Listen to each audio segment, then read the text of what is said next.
नमस्कार दोस्तों, मैं वीके सर आपके अपने YouTube channel qualify with VK sir में स्वागत करता हूं। दोस्तों, आज जो है मैं संविधान का पार्ट 2 लेके आया हूं। कल मैंने जो है संविधान का ऐतिहासिक पृष्ठभूमि पर थोड़ी सी चर्चा किया था, उसकी विश्लेषण किया था, या कहिए कि उसकी न्यूज से मैंने स्टार्ट किया था। आप संविधान की बुक को उठाकर देखते हैं, सबसे पहले 1773 का रेगुलेटिव एक्ट आता है। लेकिन रेगुलेटिव एक्ट आया क्यों, इसे लाया क्यों गया, इसके बारे में मैंने कल के वीडियो में या कहीं संविधान के ऐतिहासिक पृष्ठभूमि में पार्ट 1 डाला है, और चैप्टर किस नाम से डाला है, संविधान का ऐतिहासिक पृष्ठभूमि, और दूसरा भारत में ब्रिटिश साम्राज्य की नींव, जिसके बारे में मैंने कल अच्छे से विश्लेषण किया है। ठीक है, 1773 का रेगुलेटिव एक्ट संविधान में आया। संविधान की बुक उठा के देखें, सबसे पहले यही आता है कि इतने एक्ट हैं, ठीक है, संविधान के विकास में। लेकिन इस एक्ट को लाने का उद्देश्य क्या था, ये आया क्यों, इसके बारे में मैंने क्या किया, पूरी वीडियो में पार्ट 1 में अच्छे से बताया है। आज मैं पार्ट 2 लेके आया हूं। आज का टॉपिक है 1773 का रेगुलेटिव एक्ट, 1773 का रेगुलेटिंग एक्ट।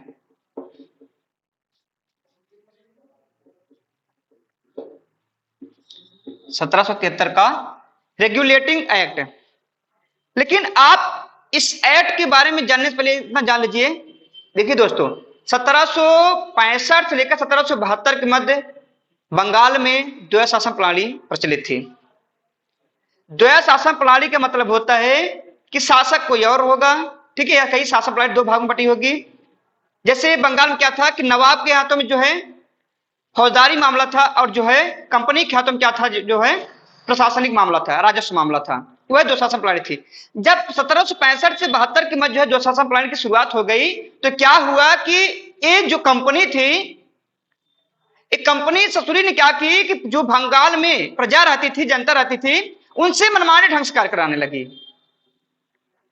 एक दिन ऐसा आया कि बंगाल में अकाल पड़ गया था, भुखमरी फैल गई, बेरोजगार हो गए वहां के लोग, कंपनी घाटे में जाने लगी, कंपनी के व्यापारियों को नुकसान होने लगा।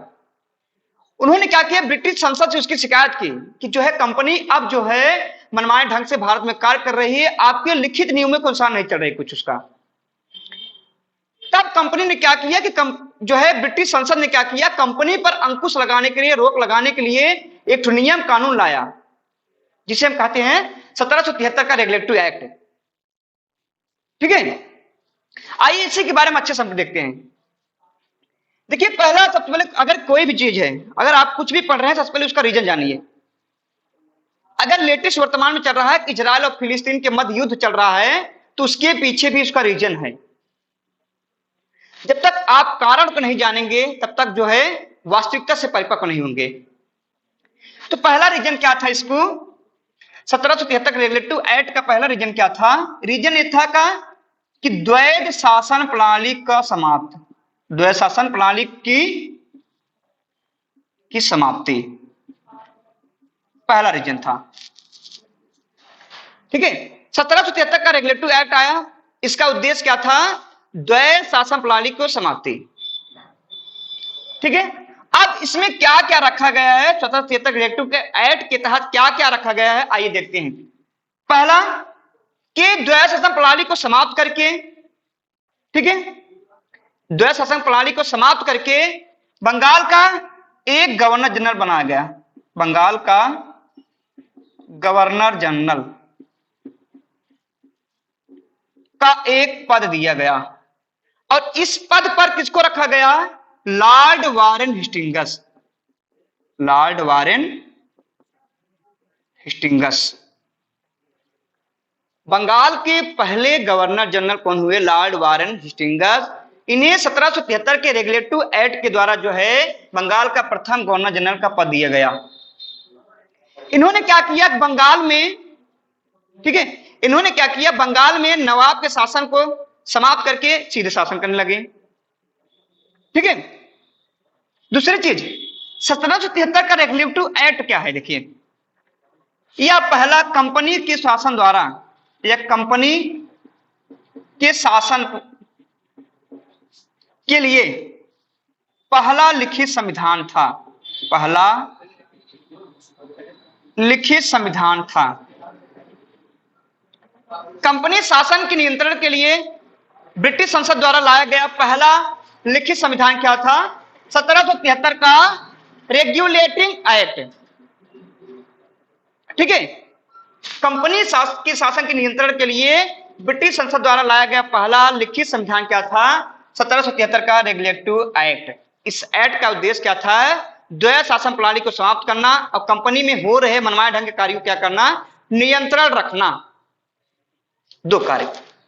ठीक है, इस एक्ट के द्वारा क्या किया मैंने बताया ना, बंगाल के गवर्नर जनरल के पद को, बंगाल के गवर्नर को क्या कहा जाने लगा? गवर्नर जनरल कहा जाने लगा। पहले गवर्नर जनरल को लॉर्ड वारेन हेस्टिंग्स। दो काम हो गए। आइए चौथा देखते हैं। ठीक है, बंगाल प्लस मद्रास, बंगाल व मद्रास की प्रेसिडेंसी को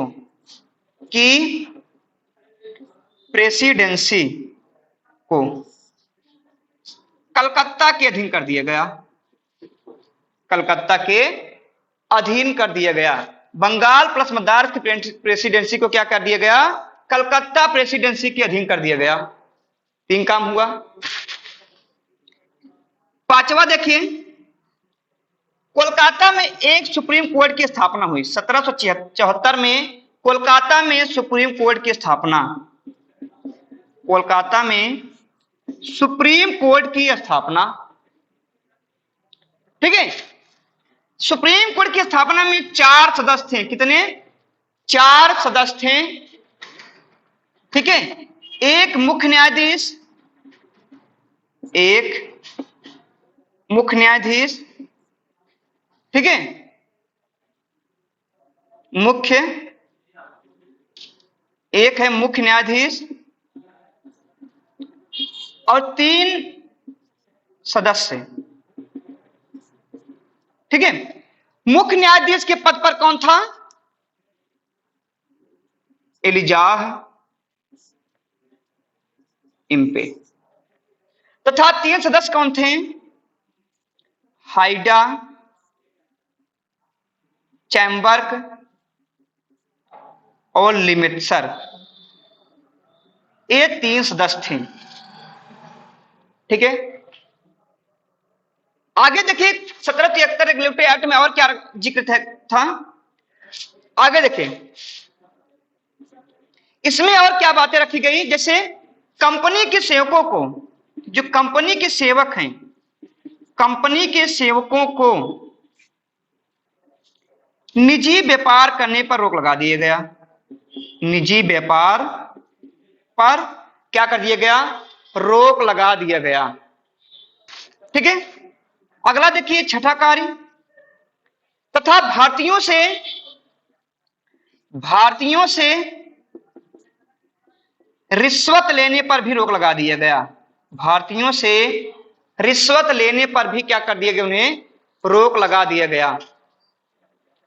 अगला देखिए छठा वाला कार्य, कंपनी के मामलों को देखने के लिए, कंपनी के मामलों को देखने के लिए, ठीक है, बीओसी की गठन किया गया। बीओसी का गठन किया गया, जिसे हम क्या कहते हैं? Board of control. Board of control. ठीक है, यह क्या करेगा? कंपनी के सैन्य व राजनीतिक मामले देखेगा। कंपनी के सैन्य व राजनीतिक मामले कौन देखेगा? बीओसी देखेगी। ये आपके 1773 का रेगुलेटिव एक्ट का इंपॉर्टेंट कार्य है। ठीक है दोस्तों, यह कही कंपनी शासन पर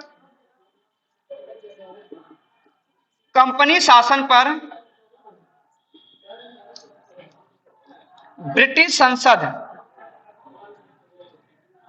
संसद नियंत्रण की शुरुआत।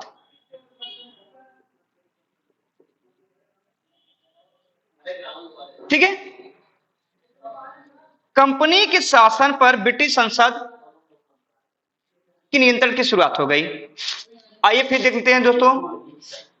देखिए 1765 से लेकर 1772 के मध्य जो है भारत में द्वैध शासन प्रणाली थी।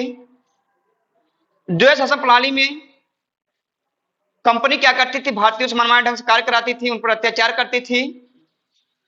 एक वक्त आया कंपनी घाटे में जाने लगी, कंपनी नुकसान होने लगा। ठीक है, इस बात का जिक्र जो है किसको पता चला, जो है ब्रिटिश संसद को पता चली। ब्रिटिश संसद कंपनी पर नियंत्रण लाने के लिए, ब्रिटिश संसद कंपनी पर नियंत्रण लाने के लिए दूसरा कार्य द्वैध शासन प्रणाली को समाप्त करने के लिए, ठीक है, एक एक्ट लाया 1773 का रेगुलेटिव एक्ट। 1773 का रेगुलेटिंग एक्ट कंपनी ने लाया। इस एक्ट का उद्देश्य ही था द्वैध शासन प्रणाली को समाप्त करना और कंपनी शासन पर नियंत्रण करना। ठीक है, अब 1773 के रेगुलेटिव एक्ट में था क्या क्या, इसको जान लीजिए फिर से। इस एक्ट का उद्देश्य था द्वैध शासन प्रणाली को समाप्त करना, पहला। दूसरा, कंपनी के द्वारा, ठीक है, या ब्रिटिश संसद के द्वारा लाया गया पहला लिखित संविधान था 1773 का रेगुलेटिव एक्ट। दूसरी चीज, कंपनी शासन पर नियंत्रण करने के लिए ब्रिटिश संसद के द्वारा शुरू गया पहला एक्ट था। तीसरी चीज, इस एक्ट के द्वारा बंगाल के गवर्नर को गवर्नर जनरल का पद दिया गया। मैं आपको बता दूं, बक्सर के युद्ध के बाद क्या हुआ कि वारेन हेस्टिंग्स जो है नवाब के पद को समाप्त करके सीधा शासन करने लगे। और किस पर शासन करने लगे, गवर्नर के पद से। लेकिन जब यह एक्ट आया क्या किए, गवर्नर के पद को समाप्त करके गवर्नर जनरल का पद दे दिया। और गवर्नर जनरल के पद पर पहले बैठने वाले कौन व्यक्ति थे, लॉर्ड वारेन हेस्टिंग्स, बंगाल के प्रथम गवर्नर जनरल थे। दो काम हुआ। ठीक है, बंगाल प्लस मद्रास की प्रेसिडेंसी किसके अधीन कर दिया गया, कलकत्ता प्रेसिडेंसी के अधीन कर दिया गया। दो काम। 1774 ईस्वी में क्या किया गया, कोलकाता में सुप्रीम कोर्ट की स्थापना की गई। ठीक है, कोलकाता में सुप्रीम कोर्ट की स्थापना की गई। इसमें 4 सदस्य थे, एक मुख्य न्यायाधीश और 3 अन्य न्यायाधीश। ठीक है, मुख्य न्यायाधीश के पद पर कौन था, एलिजा इम्पे थे मुख्य न्यायाधीश के पद पर। तथा 3 सदस्य कौन थे, हाइडा, लिमिस्टर और चैम्बर, ये 3 अन्य सदस्य थे। कोलकाता में सुप्रीम कोर्ट की स्थापना हुई। ठीक है, अगला देखिए, इसमें एक्ट में कहा गया कि कंपनी के सेवकों को निजी व्यापार करने पर रोक लगा दिया गया और भारतीयों से रिश्वत लेने पर भी क्या कर दिया गया, इस पे रोक लगा दी गई। अगला, कंपनी के मामले को देखने के लिए कौन सा मामला, सैन्य मामला और राजनीतिक मामला को देखने के लिए क्या किया गया, बोर्ड ऑफ कंट्रोल की गठन किया गया, BOC का गठन। फिर देखिए, कंपनी का शासन या कंपनी के शासन पर अब क्या हुआ, यहां से ब्रिटिश संसद का सीधा नियंत्रण शुरू हो गया। ये 1773 का रेगुलेटिव एक्ट था। कौन सा एक्ट था ये, 1773 का रेगुलेटिव एक्ट दोस्तों। ठीक है, आज के लिए इतना ही। कल हम जो है 1781 का एक्ट लाएंगे और 81 के साथ साथ पिट्स इंडिया एक्ट 1784 का एक्ट लाएंगे। ठीक है, और इस तरह मैं आप उसका विश्लेषण करूंगा। आपको भरोसा नहीं होगा कि एक्ट इतना सरल भी है। ठीक है दोस्तों, अगर अच्छा लगा 1773 ये एक्ट, इसको अधिक से अधिक लोगों तक शेयर करिए। ठीक है, ताकि और भी इसका लोग जो है लाभ उठा सके, क्योंकि आने वाले एग्जाम में LT ग्रेड का एग्जाम होने वाला है। जो भी स्टूडेंट जो है सोशल का स्टूडेंट होगा, DSB का एग्जाम होगा, SSB का, वहां पर भी जो है जो भी सोशल स्टूडेंट होगा, TGT PGT सोशल स्टूडेंट, ठीक है, सोशल स्टूडेंट जो पॉलिटिकल साइंस को चूज किए हैं, यहां से जो है एक क्वेश्चन फिक्स रहता है। ठीक है दोस्तों, आज के लिए इतना ही। नमस्कार।